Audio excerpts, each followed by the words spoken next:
Rapid reads club میں خوش آمدید۔ دنیا میں بہت سے لوگ بے پناہ ٹیلنٹ رکھتے ہیں لیکن پھر بھی کامیاب نہیں ہو پاتے، اور کچھ عام لوگ ایسے ہوتے ہیں جو مسلسل محنت اور ثابت قدمی کی وجہ سے عظیم بن جاتے ہیں۔ آج ہم گریٹ ایک کتاب کے بارے میں پڑھیں گے جو ہمیں سکھاتی ہے کہ کامیابی صرف ذہانت یا صلاحیت کا نام نہیں، بلکہ کامیابی اس انسان کو ملتی ہے جو مشکل وقت میں ہار نہیں مانتا۔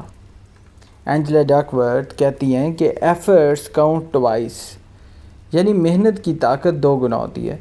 صلاحیت آپ کو آغاز دلاتی ہے لیکن مسلسل محنت اس صلاحیت کو کامیابی میں بدل دیتی ہے۔ یہ کتاب ہمیں بتاتی ہے کہ زندگی میں اصل فرق مستقل مزاجی پیدا کرتی ہے۔ زیادہ تر لوگ چند دن جوش سے تو کام کرتے ہیں لیکن پھر چھوڑ دیتے ہیں، لیکن کامیاب لوگ خاموشی سے مسلسل آگے بڑھتے رہتے ہیں۔ گریٹ رکھنے والے لوگ ناکامی سے نہیں ڈرتے، وہ ہر ناکامی کو ایک سبق سمجھتے ہیں۔ وہ جانتے ہیں کہ اگر آج مشکل ہے تو کل بہتر بھی ہو سکتا ہے۔ ذرا ایک انسان کا تصور کریں جو ایک اونچے پہاڑ پر چڑھ رہا ہے۔ راستہ مشکل ہے، ہوا تیز ہے اور اس کے قدم تھک چکے ہیں۔